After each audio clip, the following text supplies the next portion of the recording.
All right, Impact Go Home show, Lance.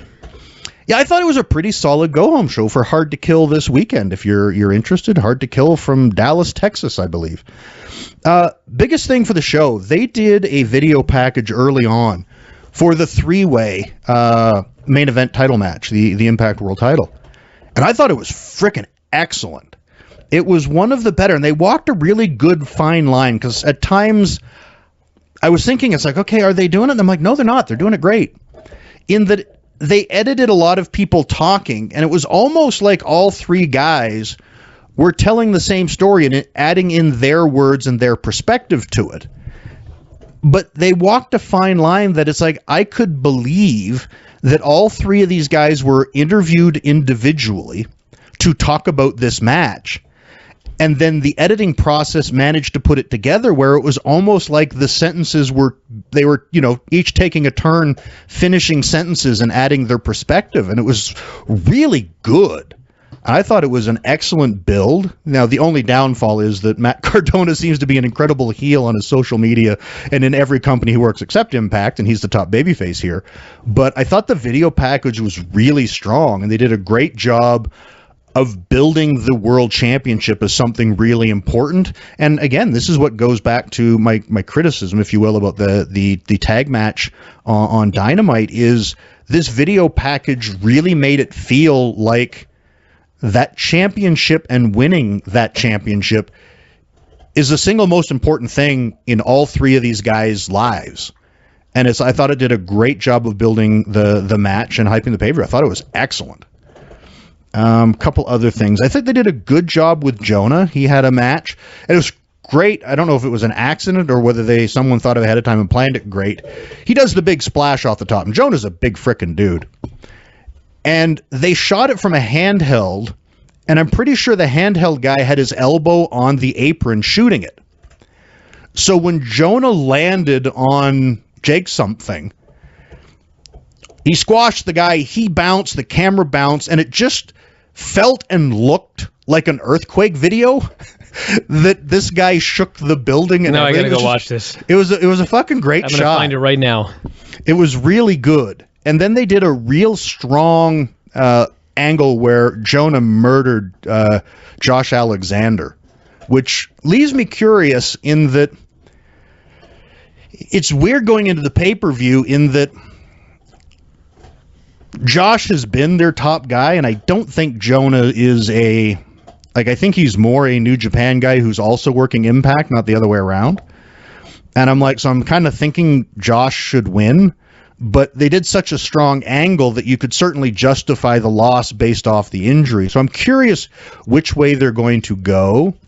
And I suspect, unless they do the, Spirit of 76, Josh is extremely injured going in, I think these guys are going to have a really strong match.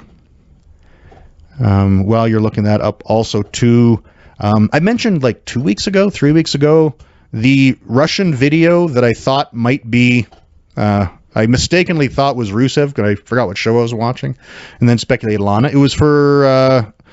what's her first name? Masha Slamovich, yeah. I thought they did a good job with her debut. It was short. It was quick. She looked good, but it was short enough that I'm left with, I wonder how good she really is, but I thought they did a good job. That was awesome. It was really good, wasn't it? The way you described it was slightly better because they switched the camera at the last second right when he landed. I think it would have been better if they would have just kept the shot from the mat the whole time he came off the top. But it was still pretty fucking good. Yeah, it just added an extra thing that it was awesome. Oh, one other thing I thought was really good, because it's something we've bitched about a million times on here. They did a sit-down with Cardona and Chelsea, and I think we mentioned last time that they did the misdirection spot where Matt hit Chelsea with a chair. And they did the sit-down interview. But again, they've had best of, so it's been a few weeks. And it's like they straight up, she starts asking, it's like, oh, how do you guys feel? And Cardona's like, yeah, we've talked about this already. And it's like, I'm like, thank you. It's like everyone knows they're engaged. Actually, they're married now. And it's like the preposterousness of these two not talking and working out any anger issues that may have aroused from him accidentally hitting his wife with a chair would have just been completely stupid. But the fact that he just like, yeah, we've talked, we're okay with it. We realize it's an accident. And I'm like, thank you. Okay, so the replay, they actually show a replay the way I wanted it done, where they keep the thing as he goes all the way up and comes off the top, and it is awesome. And they also show another replay where, in fact, you can see that the cameraman is leaning on the ring apron. So it is exactly what you thought it was with the camera bouncing. It was really awesome. They fucking fired this guy. NXT. WWE did. Yeah. Fuck me. God. Yeah, he looked great. Jesus. Actually, it was good, too, because like, he's in there with Jake something, who's a big frickin' dude in his own right.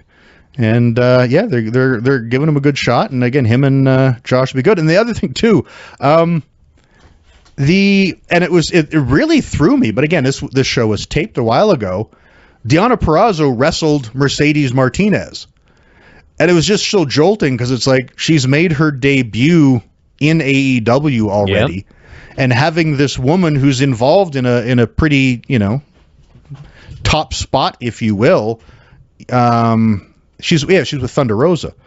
She's in this program with Thunder Rosa on AEW, and it's like it was very fortunate that Impact gets to have Deonna Purrazzo submit and tap her out heading into the pay-per-view as a bit of a good luck off in AEW. You're not good enough to be here.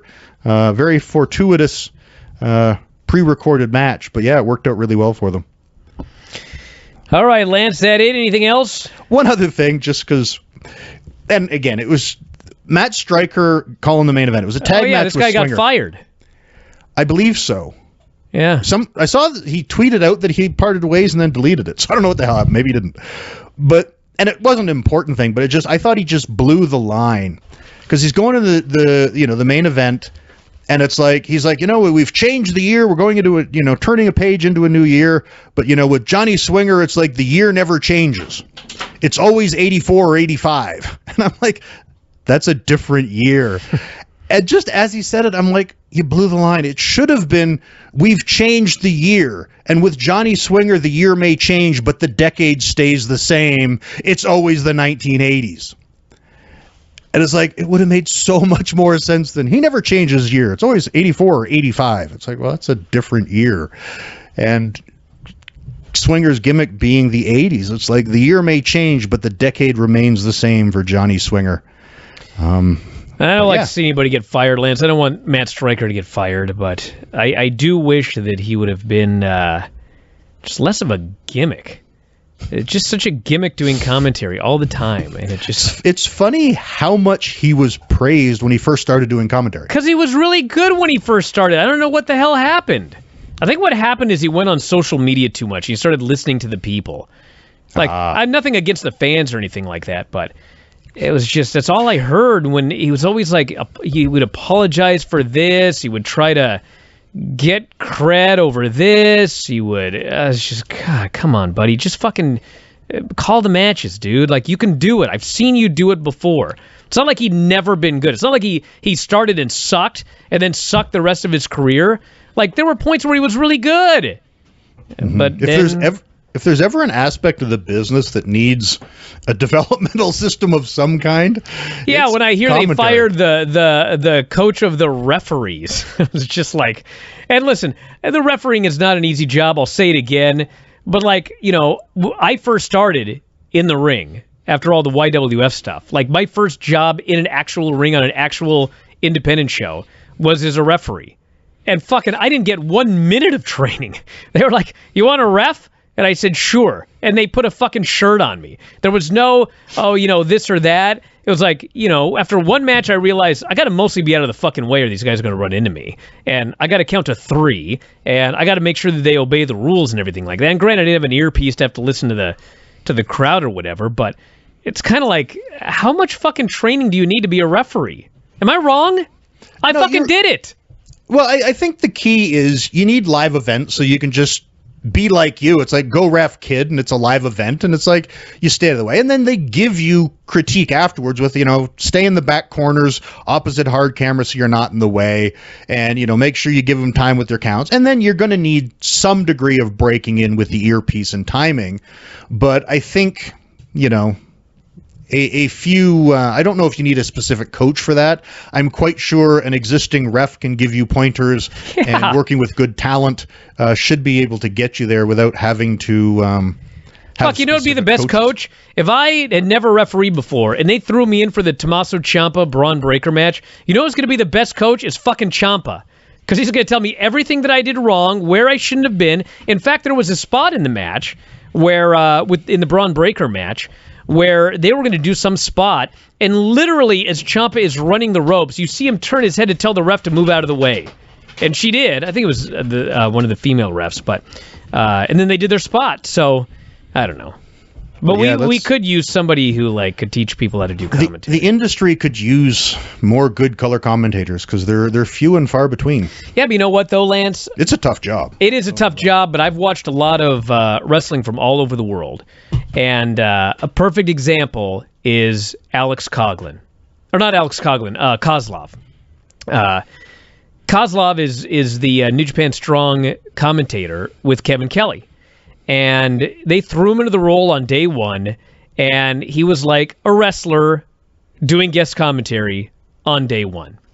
Bro, it wasn't that long before he's a good fucking commentator.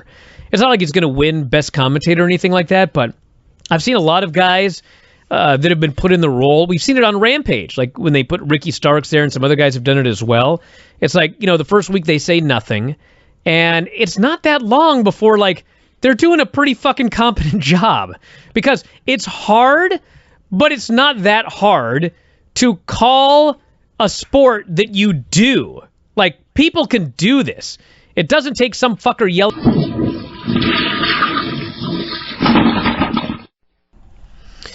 Right, a couple of MMA notes before we go. Max Holloway. Got to talk about Impact as well. That's right. What happened on this show? I did not see any of the show. Well, I didn't either. Just check on the results on everything. But, I know that they put the women in the main event, Texas Death Match, Deonna and Mickie James. And Mickie James won, which surprised me. I thought Deonna was going to win the championship back. I believe Moose won the three-way. Mickie James won the main event, and Roxy, who is a Ring of Honor Women's Champion, was at ringside. And so it's going to be a winner-take-all match coming up there. Right. Which I guess is what, taped tomorrow? They're taping tomorrow, and it will air on Thursday's TV show, yes. Right. So the Reina de Reinas title versus the Ring of Honor title. We got Moose beat W Morrissey and Matt Cardona to retain the title. And so Moose is still the champion. We had what other championship matches did we have here? We had the first Women's Ultimate X match. Josh Alexander beat Jonah, by the way. Yeah, I was surprised. It's like Jonah's first big match in the company. And I know Josh is one of their favorite sons. I feel like Jonah's not going to be long for Impact, and he's going to be a regular in New Japan. Yeah.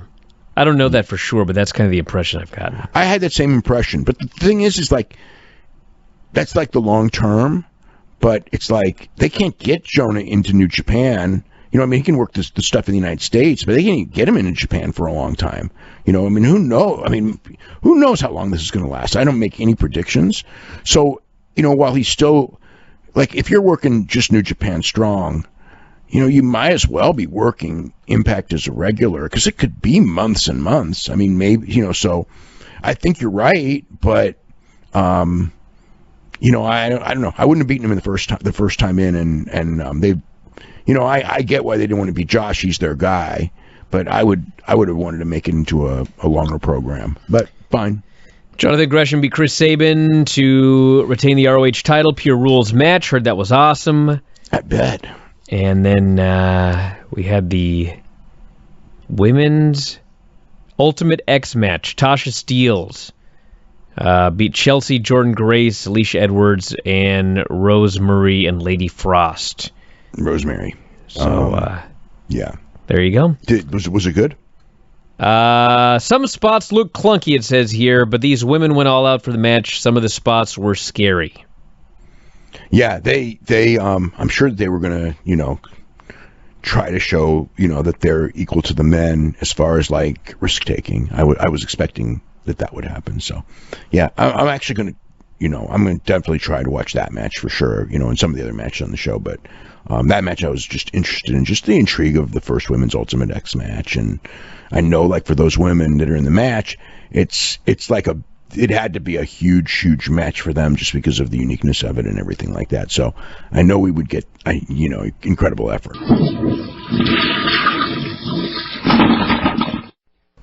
What's the Impact Wrestling update? I mean, they did taping tonight. I haven't seen anything from the taping tonight, but they did taping. It looks like they're building to Moose and William Morrissey, W Morrissey, and I think they're looking like Laredo Kid and Trey Miguel in the X Division title, and Tasha Steelz with Mickie James, as far as for the women's championship, the Knockouts championship. And, they got the Ring of Honor heel group, which is Vincent, PCO, Matt Taven, and Mike Bennett with Maria Kanellis as manager. So they went in there and they put D'Lo Brown through a table, and they're running roughshod. And there's going to be, the babyface Impact groups. They're kind of doing that. It's just something.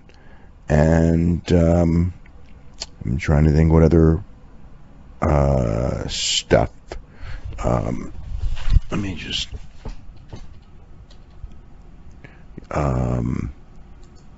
They're going to have Jordan Grace defending her digital media championship against Matt Cardona. What else? Speedball Mike Bailey was there. Charlie Haas was there. Got hurt, I guess. Got injured, yeah. Yeah, he wrestled Josh Alexander, and Alexander won. And but I guess there's a big brawl which involved all those Ring of Honor guys. Ian Riccaboni was in as an announcer for the Roxy match with Deonna Purrazzo. So that's airing. This stuff that I'm talking about is airing Thursday night. The Purrazzo Roxy, Reina de Reinas, and Ring of Honor Women's Championship match. And let me see what else. That is the main. Jonathan Gresham was there. He beat Steve Maclin to keep the Ring of Honor title. So that'll be on TV within the next 2 weeks. And that is the main stuff, it looks like. Looks like the group that will feud with the ROH Rogue group is Rich Swann, Willie Mack, Chris Sabin, Heath, Rhino, and Eddie Edwards.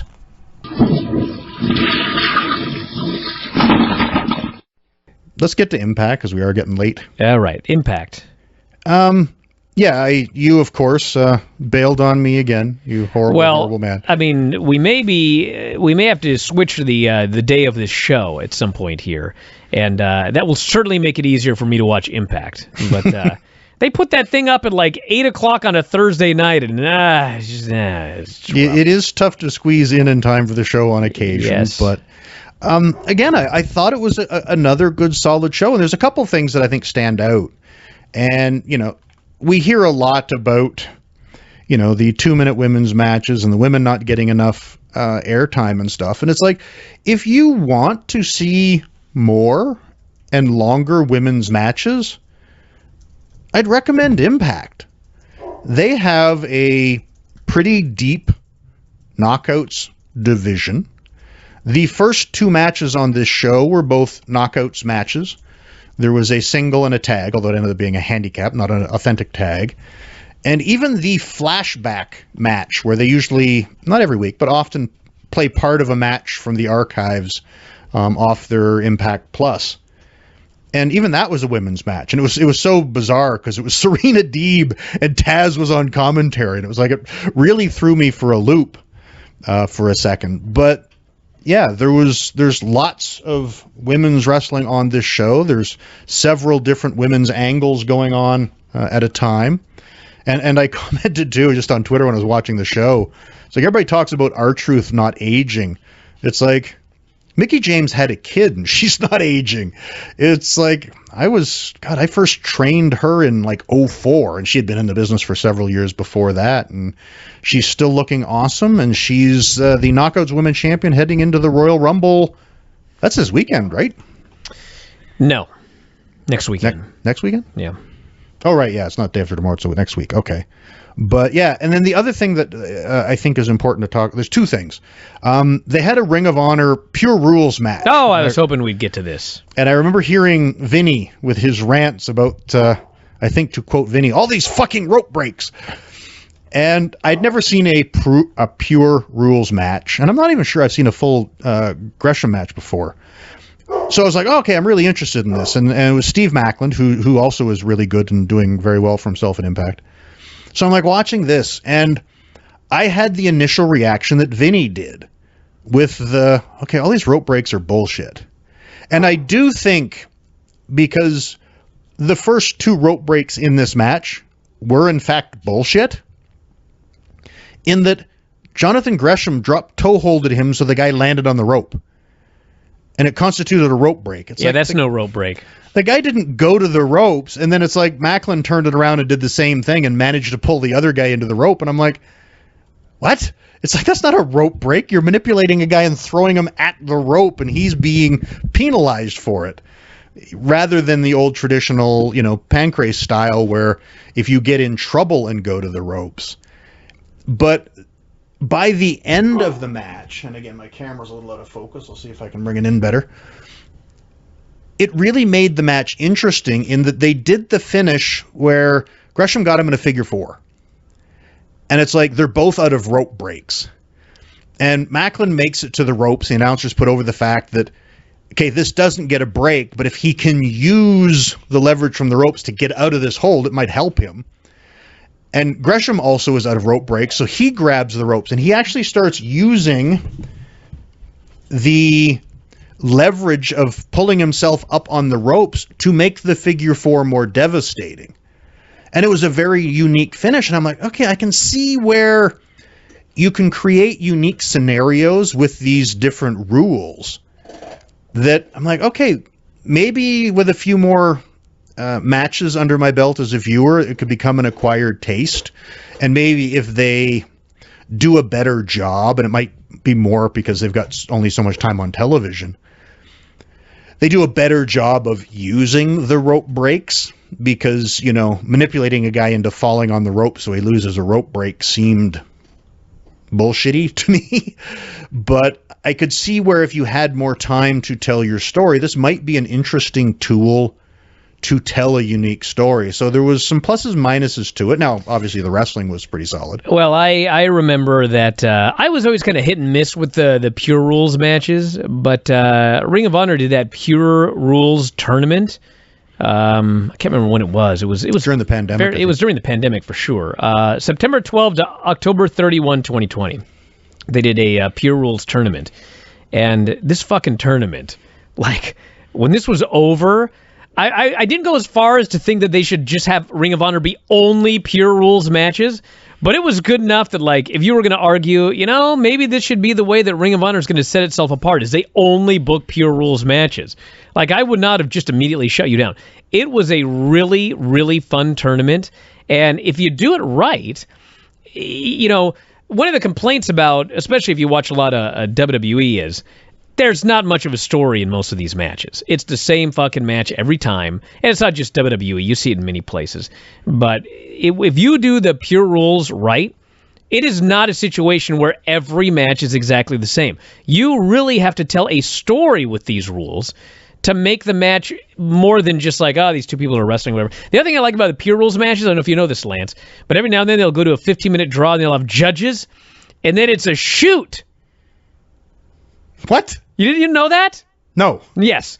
They have done this. I know at least two people in Ring of Honor who have told me about this. They'll do the Pure Rules match, and if it goes 15 minutes to a draw, they have 3 judges at ringside. And I know at least 2 people who have told me that when it goes to a draw, they stand there, and they have to wait to find out who wins. Because the judges do a shoot decision. But do they the mentality of the judgment call. Is it a work or a shoot? I don't know. I mean, I presume it's just like it's in like matches. If you go, oh, this guy was the better worker, you could tell he was carrying the guy, I will award it to him. Or do they look at it like a shoot with, well, Maclin had 65% of that match. I'm giving it to Maclin. I don't know how the judges make their decisions, but it reminds me. This wouldn't be every match, I'm sure. I'm sure this would be matches where, like, Tony Deppen and whoever. It doesn't matter who wins, so it's like, who cares? Just go 15 minutes and the judge will pick a winner. There was someone that did this. For some reason, I think Harley Race's school had something to do with it. But I was contacted. I was running SWA at the time. And I don't know if they wanted me to be a judge or have something to do with it. But they were proposing doing this shoot pro wrestling tournament to crown the best worker. And they were going to have, I think they wanted me to be a judge. They were going to have like 3 judges who would watch them. And it's almost the old, the Olympic analogy, where it's like they will go out and put on their professional wrestling match, and then we're going to judge who we thought the better worker of the two was, and the better worker would go on. The actual finish of the match wouldn't matter. And the theory was the guy at the end would be the best worker. Probably like King of the Indies is supposed to, in theory, determine the best worker out in the Indies. But again, they at least keep it to wins and losses. And I remember telling this guy, it's like, okay, this concept can't work. And they're like, well, what do you mean? And it's like, well, it goes against everything pro wrestling is. Yeah, you can't make the other guy look too good. Then he'll win. Because then you have guys in there going, okay, I need to make sure that I sabotage some spots and make it look like the other guy fucked up, or I have to highlight myself more because I want to get the judge's win. And it's like, it goes against, like, could you imagine trying to, Ric Flair, I'll always go back to him with like the match with Sting. It's like he spent the entire match trying to make Sting look like the better guy. It's like, if you were like, well, we're going to vote for the guy we think looks the best. It's like, well, he could certainly sabotage it. And I have seen guys where, again, the dirty politics guys that will purposefully mess things up and make it look like the other guy screwed up so that people think that the other guy's not ready for this spot and the guy gets it over it. It's like your entire tournament would be like that.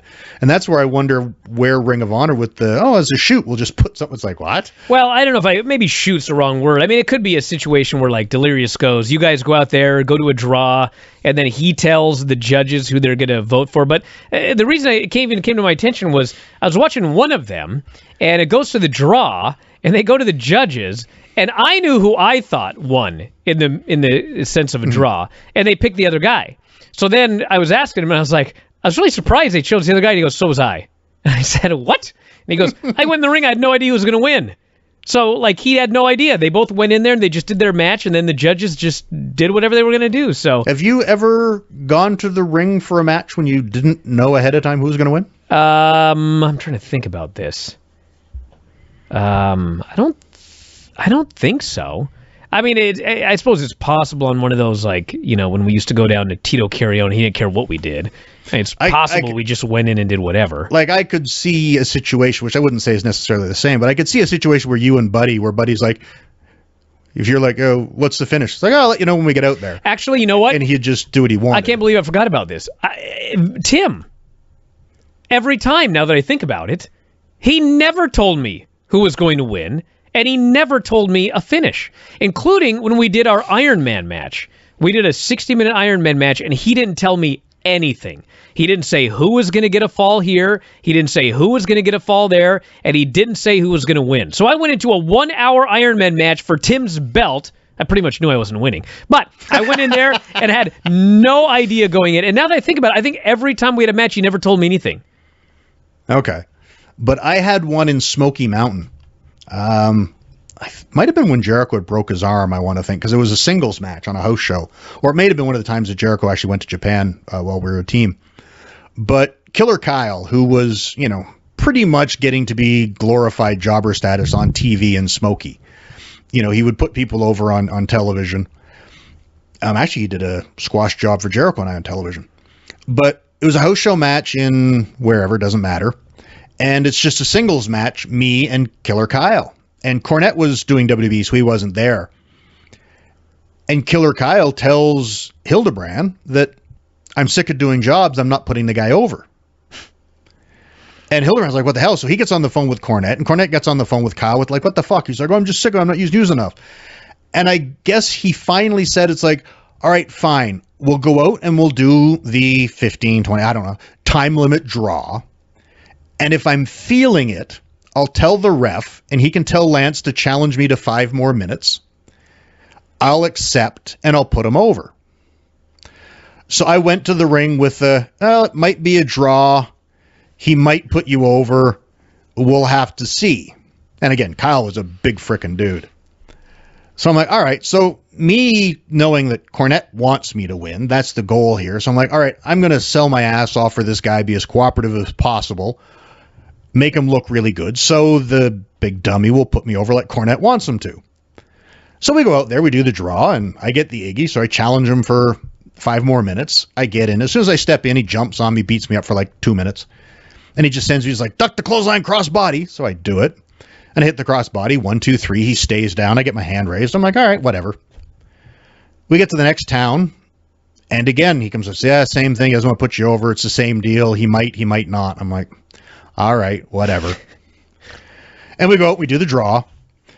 And then he gives me the Iggy, so I challenge for 5 more minutes, and he jumps me, beats me up, and then he sends me in, says, duck the line crossbody. So I hit the crossbody, and he rolls through the crossbody and cinches me with, like, everything he's got.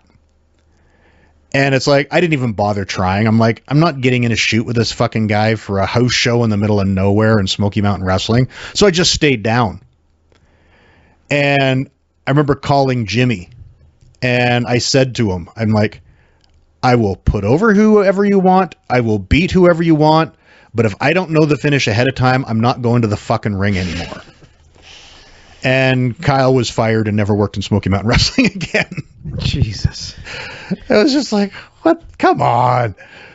It's like, is it really this hard? It's like, and again, you're in one of the smaller Smoky Mountain house shows, and he decides he's going to steal the finish on me. It's just like, oh.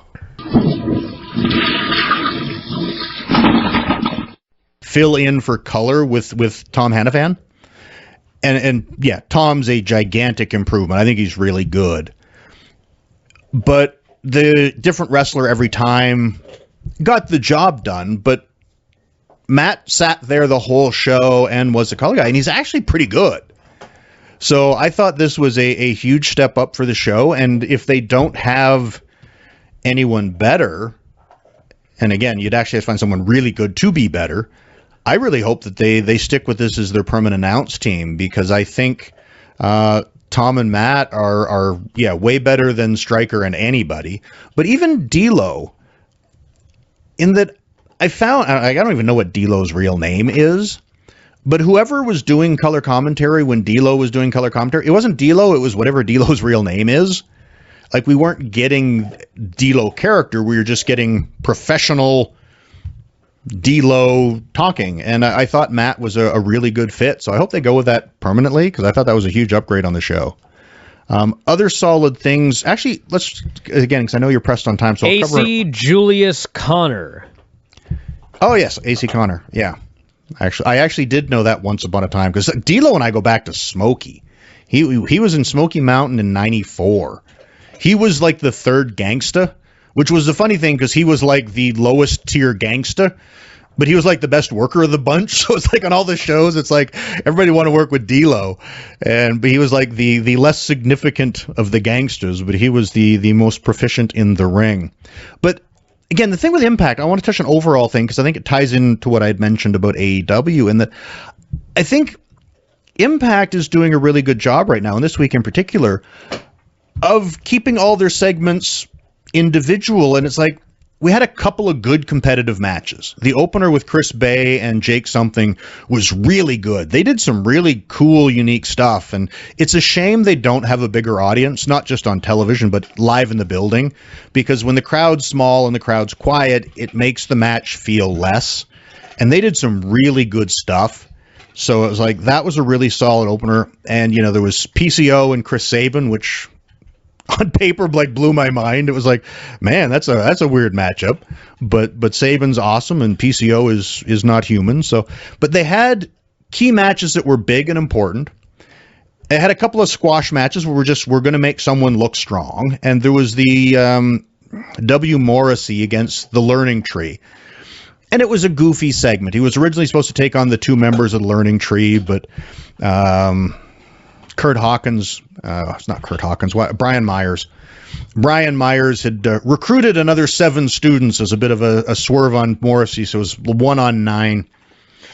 And a lot of the stuff was played for comedy. Like the funniest line of them all was when Zickey Dice got in there, and I don't know which one of them it was on commentary, mentioned that Zickey Dice is the state of Florida as a person. And I just like, wow. I popped for that. But it's like the jobbers, for lack of a different term, many of the newly recruited Learning Tree members, it's like, it's okay to laugh at them. They aren't an important part of the show. The important part of the show is Morrissey killing 9, undercard guys. So it's like, I'm fine with laughing at some of the commentary because it's like at no point in time are we ever supposed to actually be concerned for poor W Morrissey. And then they did a strong angle at the end of it with Moose. They're still building towards Moose and Morrissey at No Surrender. And it's like they also had just a get over match for Jonah. And it's like, there's a couple get-over matches, there's a couple important matches, there's a couple of promos, and it's like, I think it's a really good, well-balanced show. And even the inspiration versus the influence, the match that's never going to happen. One of the inspiration girls had I don't know if they were positive, but they were exposed to someone who had COVID, and they were off the last show, so they didn't do this tag match. And on this show, they said Tenille wasn't cleared. They didn't say why. May just be an angle, I don't know. But it's like these two teams have had 2 attempts at doing their tag team title match, and they still haven't. But there was a degree of comedy in this, too, because it's intergender. They had Kaleb with a K in there, and we've talked how I don't care for intergender. But if you're going to do it, at least this, I think, is the good way to do it, because Kaleb's not a serious character. You don't say. You don't say. If you haven't watched the show, Kaleb with a K is not a serious character? Yeah, but they did some good stuff and told the story of, goofy Kaleb with a K. That it was fun, it told the story, and it's going somewhere else anyway. And I wish you would have saw this match, because I know you and Dave very early on, came to the conclusion that the Iconics were terrible and couldn't wrestle, and then never actually fairly looked at anything they did ever again because they were just labeled as being crappy. I watched every match they ever had. But you didn't watch it with your eyes open. And get out of here, Lance. And there was many occasions where they got to show, Peyton in particular, Peyton had some good singles matches. And this match here, like both of them were, and I mentioned even just their gimmick. Like I found the Iconics a little too annoying in WWE. But for some reason, I think it's because they're less told to be so over the top that they're actually just who they are. And they're kind of wacky and quirky. And I think that's where the weird, wacky, and quirky chemistry that these two best friends actually have, WWE saw and then wanted to turn it up to 17. And I think in Impact, they're just being themselves, and it comes off a lot less annoying, and it comes off a lot more authentic. And they did some really good wrestling in this. Like, it wasn't perfect. And actually, I remember my notes. I'm like, man, they're doing some really good wrestling. And there's a couple spots where it's like, okay, that looked a little bit off. Maybe I shouldn't type that into my notes. And then they got back on and did a few things. And the finish they did with Cass and Kaleb with a K was really well done. And it's just, I think they're being allowed to be more themselves. And I just think it works so much better. And also, too, just as a plug, Giselle Shaw, another SWA grad, made her debut. Actually, it was a video package, but they actually showed who she was, so I'm not stooging it off. Last week, they just had the video package of the quintessential diva, but didn't say who. And I DM'd Giselle immediately. I'm like, you going to Impact? She's like, yeah, no, it's a secret still. I'm like, well, I saw the thing, and that's what she called herself the quintessential diva since she was in school here training with me. So I'll be curious if she's commuting from the UK, because she's been living in the UK for a while now. But I suppose with Impact's, every couple of weeks taping, it would be possible. or she could be moving back. I'm not sure. I'm going to go back and watch this Inspiration match, and I will give my in-depth thoughts on everyone's performance next week. Okay, yeah, it's not a 5-star match by any means. It is, in fact, a intergender match with Kaleb with a K, but they did some good stuff. They really did. What else did I want to touch on here? On my dislike lists. I mentioned the small venue, and that's it's nothing they can do about it other than continue to put on good shows and hope they can start selling more tickets and putting more people in. Because, again, I think the product is better than it comes across, and it's a product that deserves more eyeballs. I think do a good job. So if they could get more asses in seats and more crowd response, I think it would really make people take notice. But the other thing, Tom Hannafan did it, and it's probably just a little bit inbred into him. Championship opportunity. Dude. The interview girl, I don't remember her name. Banished. She talked about a championship opportunity a bunch of times, and I'm like, this is like championship opportunity has actually surpassed WWE Universe as my least favorite expression in the world. Like, I used to hate we're going out into the WWE Universe. I'm like, that's so fake. But championship opportunity, it's like, can it just be a title match? You know what I can't figure out about this as well? Because Jungle Boy used championship opportunity. Some others have as well. And it's like, if you don't work for WWE, and even if you do work for WWE, I might add, but you won't say this publicly. If you don't work for WWE, all I hear is about how this is horrible. The fake verbiage, the scripted promos, the blah, blah, blah, blah, blah, the fake wording, et cetera, et cetera. Yet, why am I hearing championship opportunity outside of WWE? Why? The other one, it doesn't bother me as much, but I can't help but notice that Vince McMahon in the 90s made famous the line, each and every one of you. This is spread throughout professional wrestling. I hear it in every fucking promotion on the planet. Each and every one of you fans. Well, if you say each of you fans, that is each and every one. What? When did this become something that everybody has to say? If I start hearing other shit like that, I'm going to lose it. I think the championship opportunity line is a case of these people are so damn young that they never grew up on it's a title match, it's a title shot. They just know that term. And it's like, I hate it. You know what I mean? It's like, you just want a shot at the belt. You want a shot at the title. And it's like, if you win this, you get a championship opportunity. It's like, no, you get a title match. That's what you get. It's a title match. It's like, again, if you don't want to say title shot or a shot at the belt, it's like, okay, whatever. But a title match is a title match. It's like, I don't know of anyone that, brags about Ric Flair's 60-minute championship opportunities. It's like, what? It's like they're title matches, and I wish this term was banned industry-wide. And if you're in WWE and the boss man tells you to say it, then by all means, go ahead and say it.